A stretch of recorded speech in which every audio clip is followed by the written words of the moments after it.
Bonjour à tous et bienvenue, je suis ravie de vous retrouver une nouvelle fois dans ce blog Trot en tête à tête. Petit rappel pour ceux qui n'ont pas vu l'émission précédente, je vous permets de découvrir des personnes qui s'impliquent aussi bien pendant leur voyage à l'étranger que dans leur quotidien à travers des associations. Et aujourd'hui, ce n'est pas un, mais deux voyageurs que je vais recevoir. Ils s'appellent Chloé et Damien. Ils ont parcouru l'Eurasie sans prendre l'avion et moi je les ai découverts sur leur page Instagram de voyage et d'eau fraîche. C'est d'abord Chloé que je vais appeler pour qu'elle nous en dise un peu plus sur leur périple et ensuite on appellera Damien. C'est parti!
Bonjour Chloé.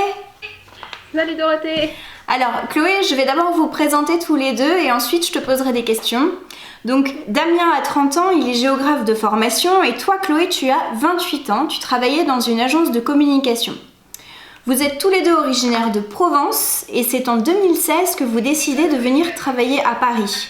En fait, après quelques mois, vous vous rendez vite compte que cette vie et ce rythme de vie en ville ne vous convient pas et que vous avez envie d'évasion. Vous commencez à faire des économies et c'est le 4 novembre 2018, vous prenez vos sacs à dos et vous partez direction Bangkok, sans trop savoir ce qui vous attend, sans durée déterminée, mais avec l'idée bien précise de parcourir l'Eurasie de façon écologique, sans prendre l'avion et en vous investissant dans certains pays en faisant du volontariat. C'est ça. C'est donc parti pour 1 an, 1 mois et 13 jours, soit 408 jours de voyage. Moi, je vous ai découvert sur votre page Instagram de voyage et d'eau fraîche dès le 22e jour. Ouais. C'est vrai. Et je vous ai suivi tout le long. C'était donc pour moi une évidence de te recevoir aujourd'hui pour que tu nous racontes ce beau voyage.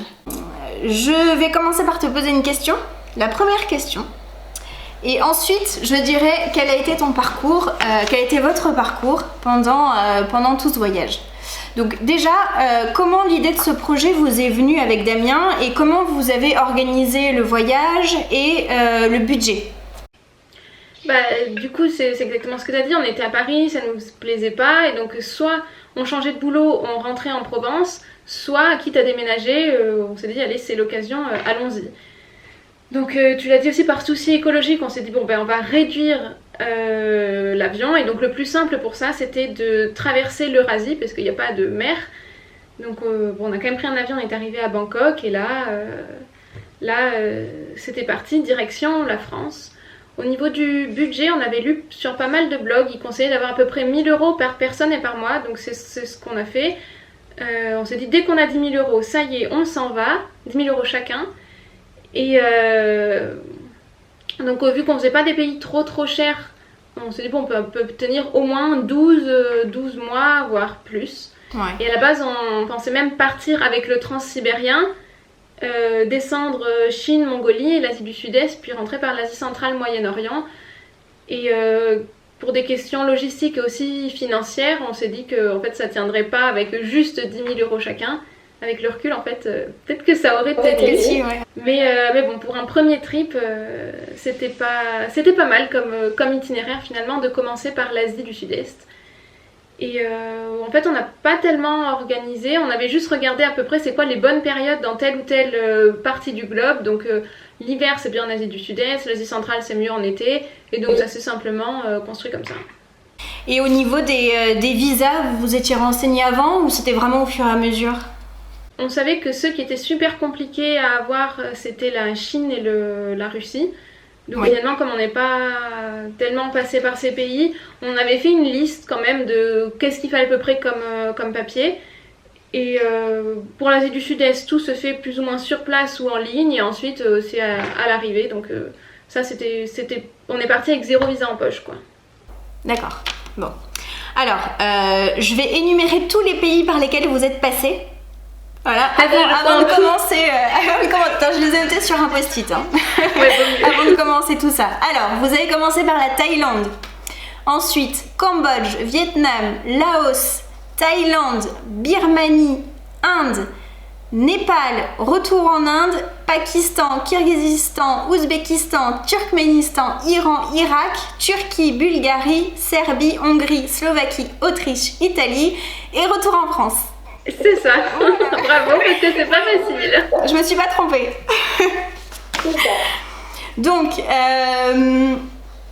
Donc les premières destinations, elles étaient assez classiques, vraiment pour vous mettre dans le bain. Et donc Thaïlande, Cambodge, Vietnam. Et en fait, quand vous êtes arrivé au Vietnam, vous avez eu envie de vous impliquer un peu plus dans le pays, passer le côté un peu touristique et être plus proche des habitants. Donc vous décidez de faire un premier volontariat qui est basé sur le développement de l'écotourisme. C'était ce qui était prévu. Donc qu'est-ce que tu peux nous dire là-dessus? Je crois que tu as été un petit peu déçue par cette partie-là, ou non? Ouais. En fait, on a essayé de donner un sens à notre voyage. Après notre premier mois au Cambodge, c'était bien, c'était les vacances, mais on cherchait quelque chose. Et donc on s'est dit pourquoi pas du volontariat. Et le premier qu'on a trouvé, c'était dans le nord du Vietnam, à la frontière avec la Chine. Et sur Workaway, là où on a trouvé tous nos volontariats, il disait oui, c'est pour développer un tourisme durable et faire de l'aide aux touristes, développer des projets, etc., etc. Ça nous bottait bien. Et en fait, quand on est arrivé là-bas, c'était un coin absolument magique, mais c'est vrai que c'est pas vraiment tourné vers l'écotourisme. On aidait simplement dans une sorte de guest house où on faisait l'accueil des touristes en anglais, on leur expliquait comment ça fonctionnait, on indiquait les directions, c'est une loupe qu'on fait en moto. Mais c'est vrai que ça n'avait pas grand chose à voir finalement avec l'écotourisme. Les gens viennent une nuit puis repartent tous en moto. C'était sympa, on a vraiment c'était génial avec cette famille qui nous accueille, on faisait tout avec eux, on a vu des trucs improbables, même si on parlait pas la même langue, ils parlaient pas tellement anglais et nous on parlait pas Hmong. On a bien ri, les traducteurs et tout, c'était bien pour nous, mais c'était pas sur l'écotourisme. D'accord. Et c'était où au Vietnam, cette partie-là? C'était tout au nord, à la frontière avec la Chine, sur la boucle de Hajiang. C'est une boucle en moto de 4-5 jours où on va de ville en ville comme ça avec sa moto. Donc nous on est resté 15 jours là-bas, donc on a fait Noël et jour de l'an. Ah oui. Ce qui était vraiment top, c'est que pendant les heures où on travaillait pas, du coup c'est en plein milieu des montagnes, c'était parfait pour nous, donc on allait juste randonner à droite à gauche. Et c'est beau là-bas. Là où les gens vont jamais, puisqu'ils s'arrêtent dans les villes avec les routes goudronnées, ils passent une nuit puis ils repartent le lendemain. Donc vous étiez plutôt tranquille pour tout visiter à fond. Et donc dans ces villages où il n'y a pas de route goudronnée qui y vont, il y avait des gamins, il y avait des gens, ils nous regardaient, mais pourquoi il y a des blancs ici? Mais qu'est-ce qu'ils font? Ils sont perdus. Du coup ils rigolaient, ils essayaient de jouer avec nous, ils nous demandaient de les prendre en photo et tout. Ouais, c'est sympa ça, j'adore. Donc c'était cool, mais c'était pas le volontariat écotourisme comme on l'attendait. Voilà. Bon. Ensuite, vous enchaînez par le Laos, la Thaïlande, au nord de la Thaïlande, la Birmanie. Vous faites un bref passage en Inde. On y reviendra après à l'Inde. Et vous enchaînez avec une expérience absolument incroyable. Vous passez 26 jours de trek au Népal par vos propres moyens. Ouais. Alors là, moi j'ai plein de questions. Déjà, quels sont tes ressentis par rapport à ce pays? Quels ont été les points positifs et négatifs? Et est-ce que l'organisation sans guide est facile, dans le sens où quels sont les conseils que tu pourrais donner aux voyageurs qui aimeraient faire cette aventure? Alors il y a plein de questions. On n'a pas tellement visité, on est resté 1 mois et quelques. Mais on a essentiellement trekké, donc on connaît simplement une toute petite partie et il faudra qu'on retourne un jour au Népal pour visiter. Mais sinon sur le trek en général, donc nous c'était celui du camp de base de l'Everest. Quand on y va en avion et qu'on fait juste l'aller-retour au camp de base, ça prend 12 à 14 jours. Nous, on a décidé de le faire par le sentier historique, donc déjà de rejoindre le point de départ en bus. Et pour aller à l'aéroport où arrive en général tout le monde, il y a déjà 5 jours de marche. Et après, on a pris on appelle ça des chemins de traverse à droite, à gauche, pour éviter les autoroutes les plus touristiques, on va dire. Et c'est pour ça que ça nous a pris 26 jours. Et c'était notre premier trek. Donc en fait, il est carrément accessible à tout le monde. Bon, il faut être en bonne santé, mais marcher évidemment. Oui. Mais c'est pas quelque chose de difficile en soi. C'est hyper bien indiqué. Il y a des villages toutes les 1 heure ou 2 heures de marche où on peut s'arrêter. C'est que des guest house. Ouais. Il y a à manger de partout. Donc au niveau organisation, il n'y a pas de problème à avoir. On peut soit suivre la foule quand c'est vraiment les grands chemins, soit il y a des panneaux, demander aux gens, et tous les chemins sont indiqués sur Maps.me, donc on risque pas de se perdre. Donc le guide n'est pas méga important. Là où ce serait plus intéressant de l'avoir, c'est pour qu'il nous explique la faune, la flore, qu'est-ce qui se passe dans les villages. Et au fur et à mesure, vous aviez des guest house sur le chemin, ça a été fait, et vous n'aviez rien réservé. Le village, et c'est que des guest house. Du coup, c'est aussi un des points négatifs de ce trek-là. C'est vrai qu'il est méga connu. En pleine saison, il y a plus de 700 nouveaux trekkers qui arrivent par jour. En fait, c'est énorme. C'est énorme, ouais.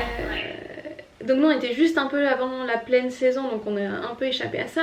Et ça fait partie des moins, clairement, c'est la foule. Ce qui entraîne évidemment des problèmes écologiques. Parce que du fait que ce soit très touristique, on arrive un jour, on repart le lendemain, on ne crée pas vraiment de lien avec qui que ce soit. Ouais. C'est dommage. Il y a aussi plein de côtés hyper positifs, évidemment les paysages, de voir l'Everest en vrai, c'est quelque chose. Puis on commençait dans la vallée, c'était plein de fleurs, et puis plus tu montes, plus c'est des montagnes, elles sont couvertes de neige, et il y a quelque chose d'être entouré par tous ces géants. C'est que des noms qu'on voit sur les cartes quand on est à l'école, et de les voir en vrai, ça fait quand même quelque chose. Et c'était important aussi pour un challenge un peu physique, mais ça allait, mais surtout mental, de se dire que on va marcher, on savait pas pour combien de temps on partait, puis au final ça a fait 26 jours et on était dans une forme dingue. Et peut-être dernier point positif, un peu de déconnexion, où on avait plus de téléphone, plus d'internet, c'était bien aussi. Ça c'est génial. C'est vraiment le point, tu te rends pas compte au final comme on est dépendant, et quand tu déconnectes, ça fait un bien fou. Ça fait du bien. Et puis finalement, si on devait donner un conseil, ce serait d'y aller sans se poser de questions, parce que c'est vraiment accessible à tout le monde. Et si nous, on devait le refaire, on irait probablement dans un coin moins couru. Mais bon, pour un premier trek, je pense que c'était plus sage de commencer comme ça. Ouais. Bon. Après cette expérience de fou, vous retournez en Inde pour 28 jours de formation de yoga. Alors, qu'est-ce que tu as retenu de ce stage de yoga? Tu as eu ton diplôme, je crois, là-bas? Enfin, vous avez eu tous les deux votre diplôme? Ouais. On a eu tous les deux le diplôme, donc c'était intense, peut-être même plus que le trek au niveau d'un challenge physique, parce que c'est vrai que on avait fait un petit peu de yoga quand on était à Paris, mais rien de fou. Ah, vous étiez novice en fait. Tu t'es lancé là-dedans, vous êtes lancés tous les deux là-dedans sans trop. On n'était pas des dingues de yoga, on était c'est ça, grands débutants, et on s'est dit que quand même ce serait. On n'y allait pas pour être prof, on y allait pour arriver à mieux pratiquer par nous-mêmes, en fait, pour comprendre les choses de la base. Ouais. Et donc ça, pour le coup, c'est complètement réussi. On peut faire nos propres séquences, on sait ce dont on a besoin en fonction de comment on se sent, etc. etc. Et en fait, c'était un challenge physique, mais aussi mental, d'être pendant 28 jours dans un cercle un peu fermé, avec reprendre une routine, avec... tous les jours, aux mêmes heures, les mêmes choses. Donc ça commençait super tôt, le matin à 5h. On fait pas mal de nettoyage, le nez, les estomacs. On pratique au moins 4 heures de yoga par jour. Il y a tous les à côté. Il y a de la philosophie, il y a de la méditation, il y a des cours d'anatomie aussi.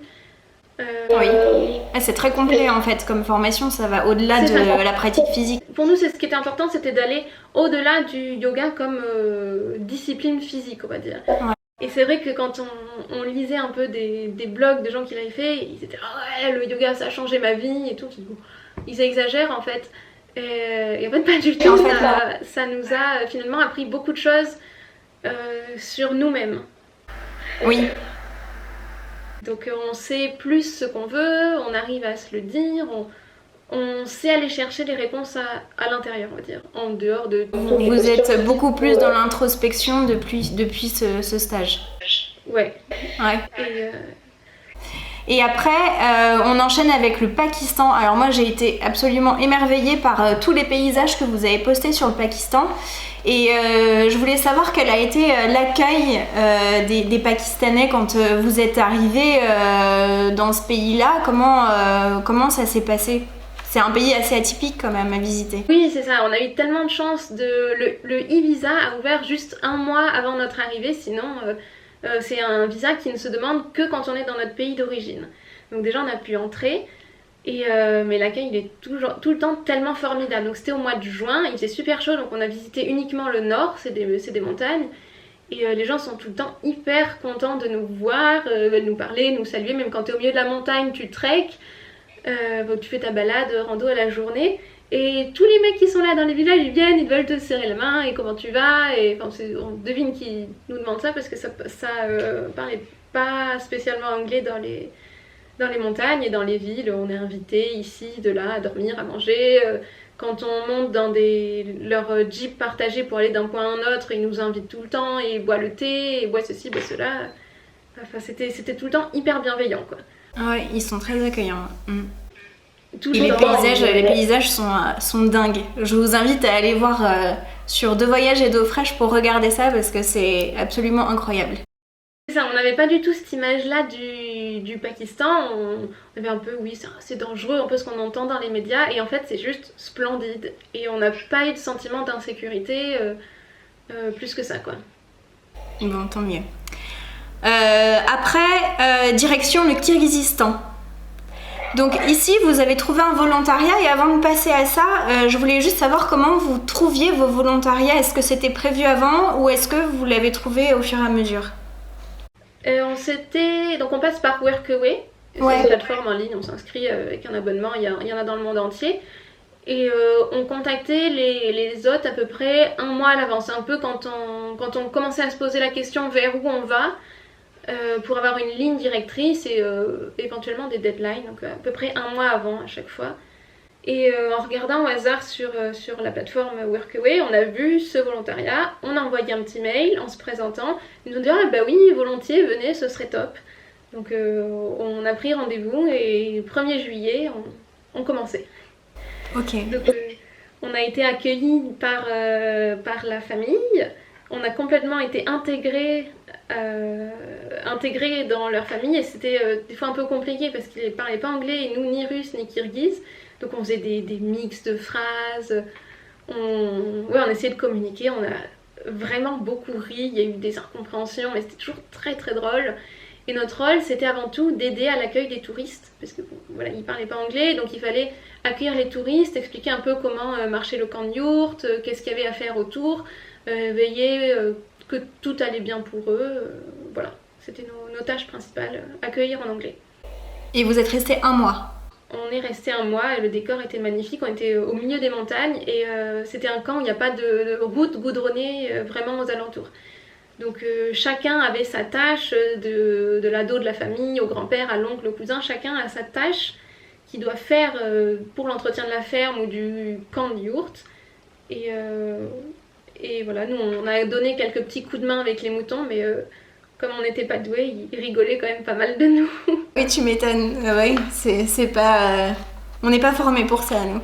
Non, ramener, ils ont combien 800 moutons de la montagne, nous on n'avait jamais fait ça, alors que pour eux c'est surtout les ados qui s'en occupent, c'est une tâche pour les jeunes un peu ingrate, nous on était à fond, mais on s'était un peu dépassé par les moutons, ça les faisait bien rire.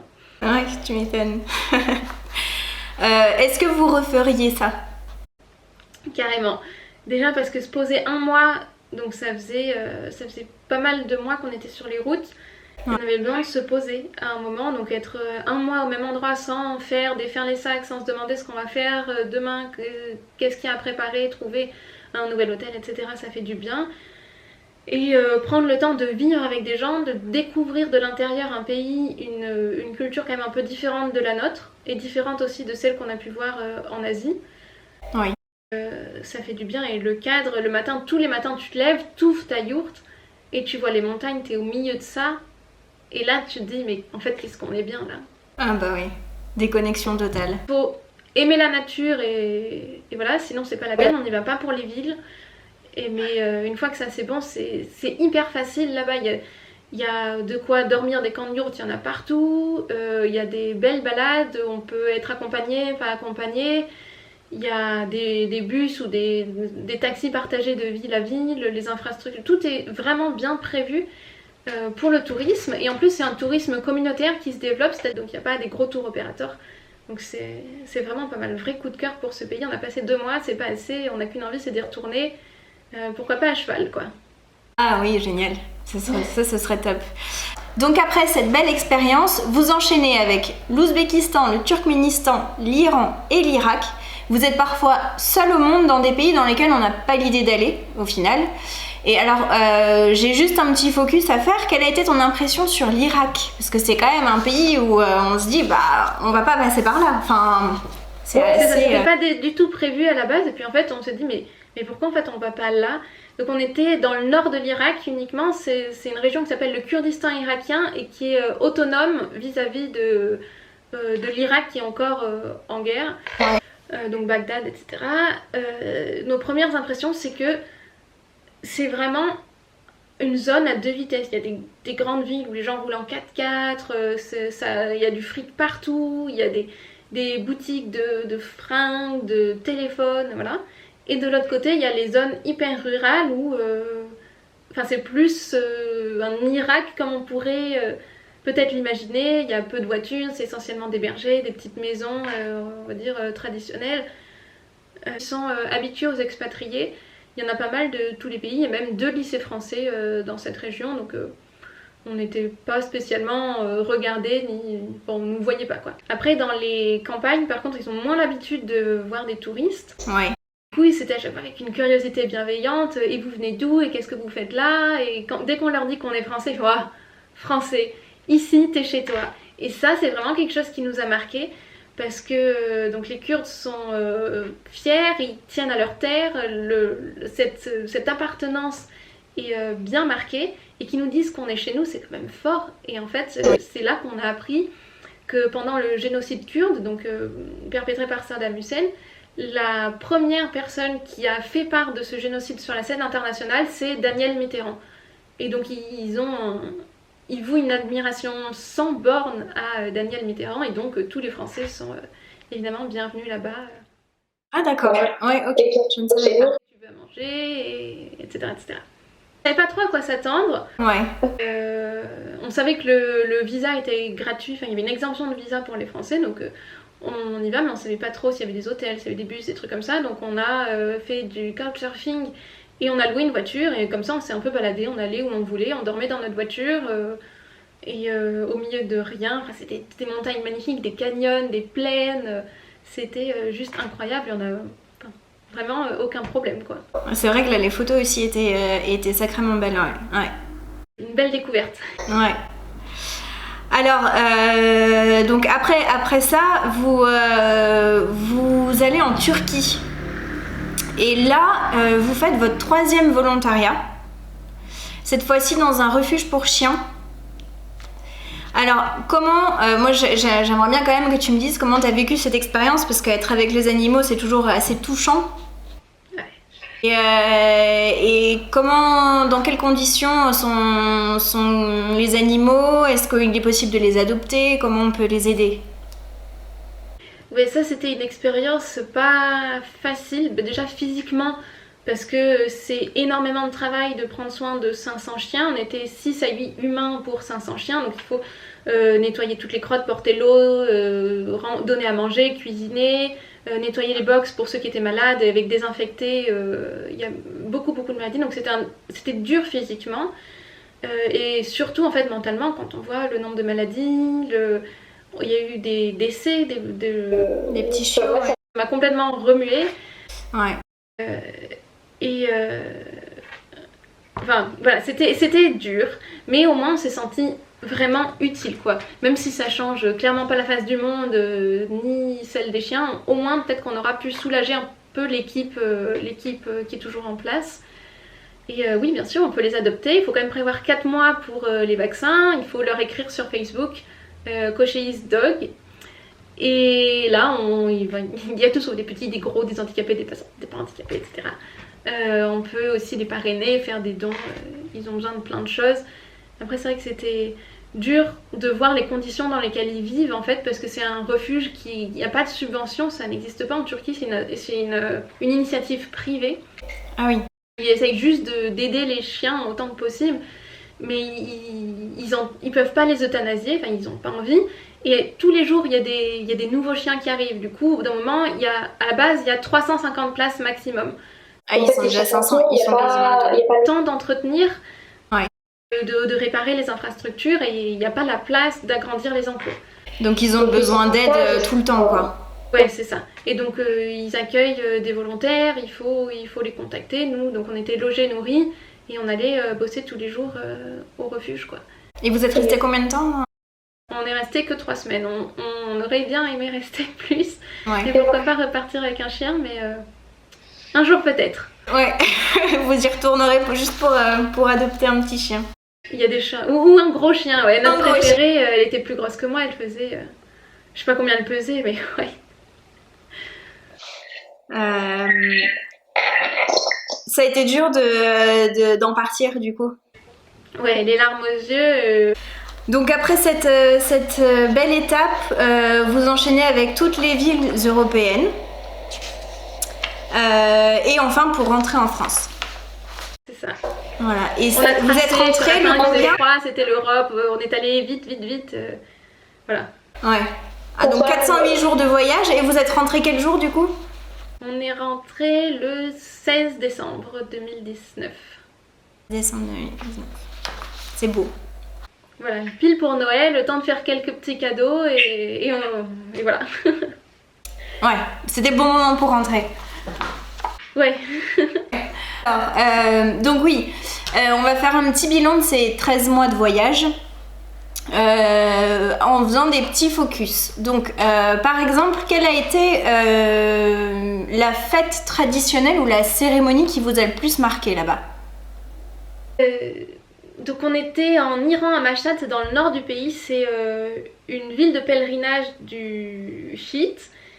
Et il y a le mausolée de l'imam Reza. Donc moi j'ai mis mon tchador, on est rentré un peu incognito. Et en fait du coup on a pu assister à la prière de midi. Donc c'est séparé hommes-femmes.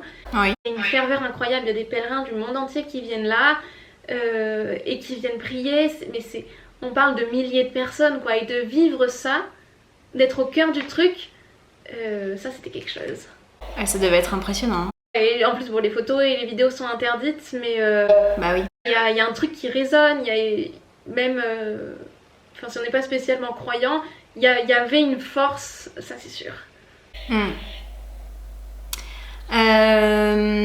Votre plus belle expérience chez l'habitant, ça a été où ? Ça serait soit pendant notre volontariat à Jaishi au Kyrgyzstan, on était complètement avec la famille du camp de Yurt, soit en couchsurfing à Erbil. C'était absolument génial d'être avec cette famille complète sur couchsurfing, ouais, incroyable. En Irak, c'était en Irak, hein ? En Irak, ouais, la capitale Erbil, capitale du Kurdistan irakien à Erbil. D'accord, bon. Ah oui, j'ai une question. Dans tous les pays que vous avez visités, dans quel pays conduisent-ils le plus mal ? À Marseille. Ah ouais. À Marseille, ouais. Jamais j'irai prendre ma voiture à Marseille. Je suis d'accord. On aurait pu dire ouais en Inde peut-être, mais ouais. On était déjà un petit peu habitués. Et puis ils évitent les piétons, donc une fois qu'on a compris les règles que le plus gros passe, ça va. Et sinon en Ouzbékistan, par contre les piétons, ils les évitent pas. Donc si t'es au milieu, c'est vraiment tant pis pour toi. Ouais. Mais bon, comme il y a moins de circulation, il n'y a pas cette impression d'étouffer au milieu de la circulation. Oui, ok. Par contre, ils te foncent dedans, quoi. Ouais. Je sais déjà ce que tu vas me répondre. Quel est le passage obligé quand vous arrivez dans une ville? Forcément, les marchés, mais à chaque fois, c'est obligé. Bah oui.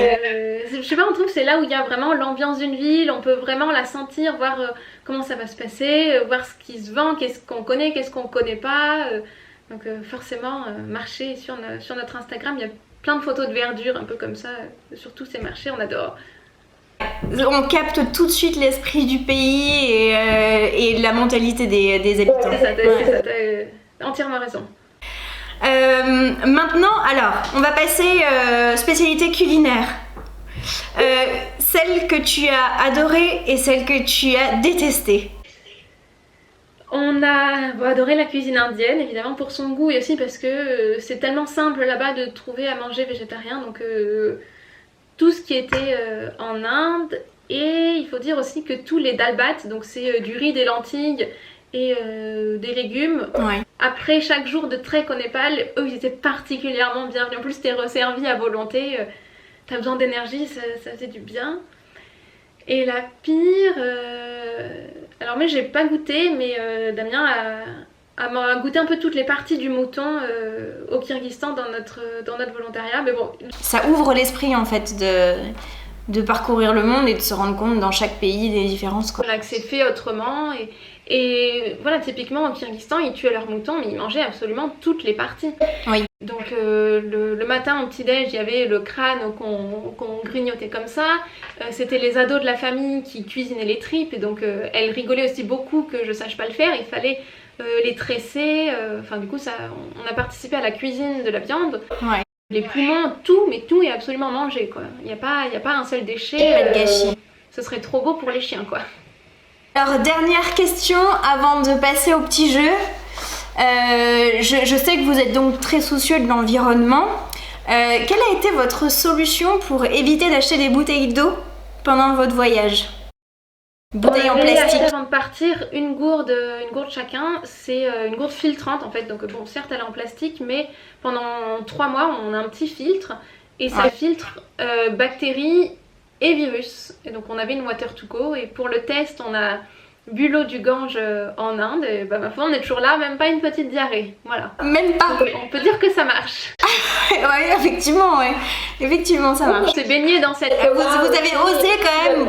Vous avez osé boire l'eau du Gange.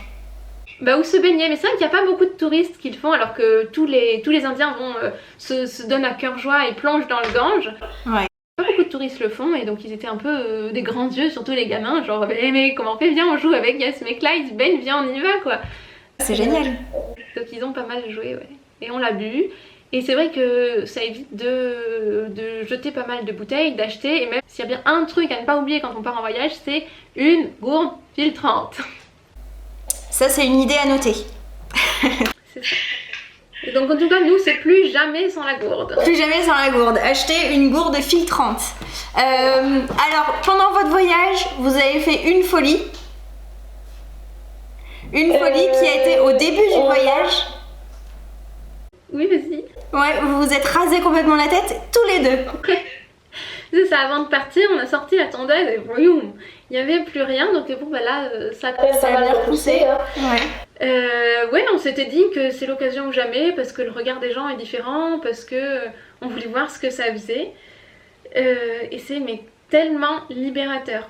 Surtout en tant que fille, t'as plus, il faut que je me coiffe, il faut que je me les lave, est-ce que je vais attraper des poux, est-ce que je vais devoir les démêler. En fait tout ça, pouf, fini. Maintenant, qu'est-ce qui est prévu pour vous? Qu'est-ce qui est prévu Qu'est-ce qui est prévu? Bon, pendant le voyage, c'était pas prévu, mais on a fait une rencontre dans un bus avec un couple irano-germano-canadien. Et ça fait longtemps qu'on voulait aller au Canada, donc on s'est dit allez, on s'inscrit au tirage au sort du permis vacances-travail, donc le PVT. Et on l'a eu tous les deux. Donc l'idée c'est d'aller au Canada et on devait partir mi-avril. Voilà, on est encore en France et on sait pas encore comment ça va se passer, si on va pouvoir partir ou pas. On attend, voilà, comme tout le monde, on attend. Alors maintenant on va accueillir Damien qui nous rejoint. Bonjour Damien. Salut. Et on va passer au petit jeu du carnet de notes de Bloc Trot. Donc le principe, c'est questions-réponses très rapides. On va dire que Chloé nous répond en premier et toi Damien ensuite. Ok. Alors, première question. Quel a été le plus beau paysage que vous avez vu? Sûrement en Inde du Nord-Est, la vallée de Zuku. Moi, je dirais le Fairy Meadows au Pakistan. Au Pakistan. Votre plus gros coup de cœur? Comme pays, sûrement l'Iran pour sa diversité. Damien? Moi, c'était la première fois en Inde, j'ai beaucoup aimé. Ok. Votre plus grosse galère? On n'a pas tellement eu de galère en fait. Après, il a presque raté un bus à Istanbul à 35 secondes près après avoir traversé dans un métro. Voilà. Ok, bon, ça va, pas très très grave.